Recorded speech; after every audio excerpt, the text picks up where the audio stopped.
Hey everyone, this week we're going to be talking about All of Us Are Dead. But before we get into it, please hit that subscribe button and drop a like. I've got a lot of cool projects coming up that you're not going to want to miss. A few are on some movies, some are on some anime, and we got some more about some video games coming up as well. I'm still trying to work my content. For example, this week's video is going to be much more recommend-y versus last week's video was a much longer, large deep dive on Final Fantasy 15. Either way, if you're a fan of video essays, my channel's the one for you.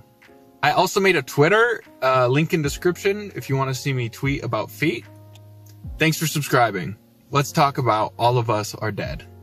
Zombies are a staple part of pop culture, and I'm completely okay with that. I love Last of Us, World War Z, and I've even watched most of Walking Dead. Zombies even appear as basic enemies in games that really aren't zombie-focused, like Terraria and Minecraft. I find that a lot of zombie media can fall into a lot of similar tropes and cliches. Zombies have just been around for so long that it's pretty hard to do something completely brand new and unique with them. All of Us Are Dead uses a few of these classic tropes, but still puts in a ton of work in the writing department to make the show unique and a very entertaining watch. Let's talk about it. All of Us Are Dead is a Korean drama, zombie apocalypse survival series that mainly follows a few groups of high school students. I don't plan to spoil much of this show at all in this video. A lot of characters die during the runtime of the show, and the writers do a great job of subverting your expectations regarding who's going to die and when. So if you have yet to watch All of Us Are Dead, then don't worry. I won't spoil anything major for you. Constantly throughout the runtime of the show, moments and character arcs are being set up, and you can never quite be sure when the payoff will come. Some hinted at moments or events occur in the same episode that they were set up in, while others might take 8 or 9 episodes to pay off. I really enjoyed the sense of anxiety and uncertainty that the writing was able to deliver to All of Us Are Dead. It's the feeling that a zombie survival show should really give off. Enough build up. Let's talk about the basics of the plot, and then I can really dive into the qualities that made All of Us Are Dead such an enjoyable watch. As I stated before, I'm not going to be spoiling much in this video, not even a single character death. I do think it's important to understand what's going on in the main story though. Honestly, everything I'm going to spoil in this video is pretty standard zombie stuff. I'll save all the crazy and cool parts for you to experience when you watch the show. All of Us Are Dead mainly takes place at Hasan High, where the science teacher engineered a virus that eventually gets out and starts the outbreak. We follow quite a few different groups of characters throughout the show. Each group has unique dynamics and are in very unique situations from each other. There are around 5 to 7 different groups of main characters depending on how you look at it. For the most part though, we follow one main group of characters. This group is a group of junior year classmates that end up working together in order to escape Ground Zero. I'll talk more about the vast number of characters later, but now that you know the basics of the plot, I'd like to focus in on some of the finer details that make All of Us Are Dead such an enjoyable watch. And to start, I want to talk about the camera work and sound design. Episode 1 opens with a scene of a bunch of school bullies beating the shit out of their fellow classmate on a rooftop. The scene opens with a looming shot of the roof of the building. I noticed looming shots like this frequently throughout the show, and they always serve to make me feel uneasy. After the student takes a beating for a while, something inside of him breaks. He gets far more aggressive and starts to fight back before he eventually tumbles off the rooftop, landing on the ground below with a loud crunch. This scene is a great example of the camera work and sound design that I loved so much. In case you couldn't tell, this student is the real Patient Zero. His dad is the science teacher at Hasan High, and he engineered the virus to help his son fight back against the bullies, but unfortunately, the virus goes a lot further than he expected. So in this first scene, we watch as the science teacher's son turns into a full-on zombie. When people turn and All of Us Are Dead, they each make very jerky movements as the virus takes over their body, and frequently the camera work responds accordingly. The camera moves erratically and in line with the victim's movements. Or the camera will take these odd angles that distort your view of the scene. The camera loves to linger on the victims and forces you to sit there and watch as they turn. Accompanied with that are these brutal bone-crunching noises. The crunch of the bones is honestly hard to listen to sometimes. Both of these factors added together create an incredibly unsettling introduction to the zombies. The camera work and sound design are used in this way throughout the entire show. Frequently, I found the camera work adding a very unsettling vibe when the zombies were on screen, and the bone crunching was never easy to listen to. The survivor groups we follow find themselves hunkering down inside classrooms or other buildings throughout the runtime in order to better hide from the zombies, and the camera work responds accordingly during those scenes.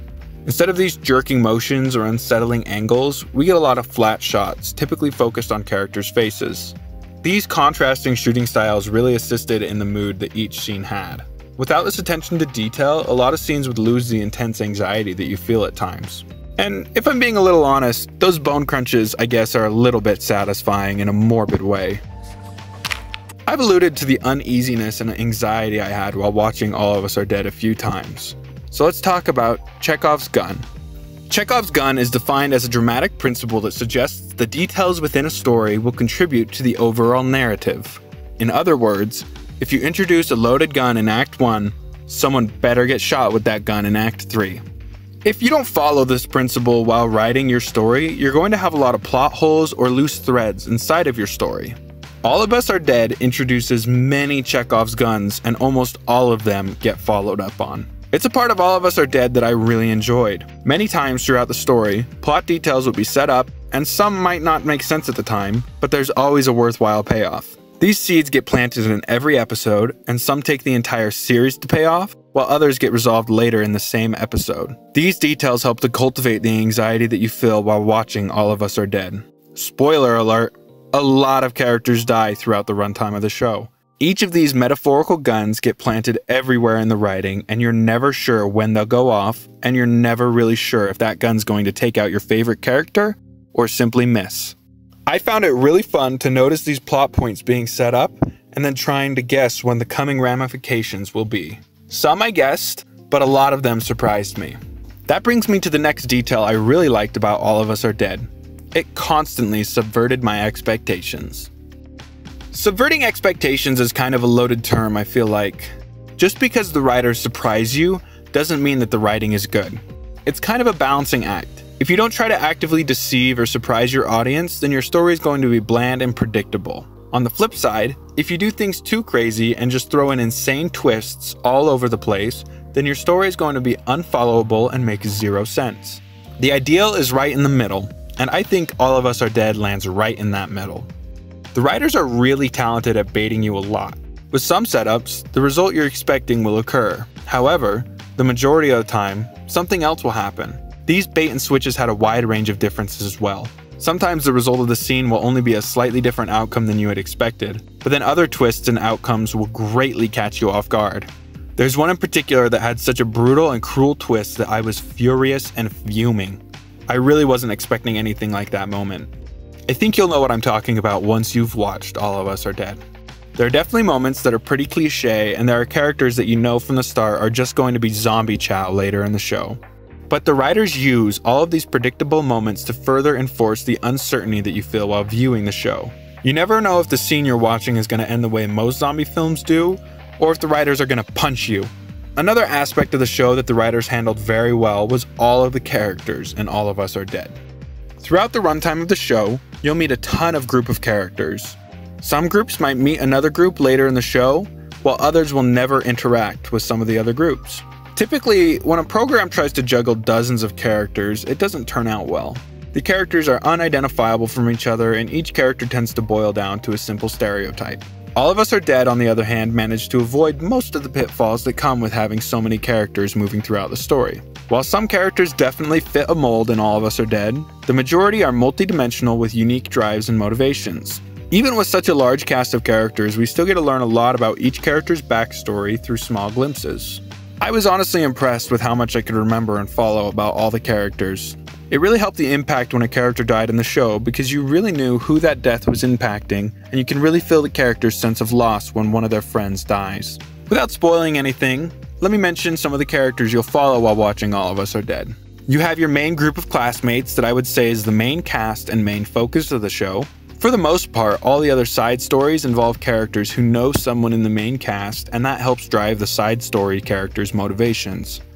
For example, one side story you'll follow is the story of An-jo's dad, who's a firefighter, and his journey to help survivors during the disaster and his efforts in trying to secure his daughter's safety.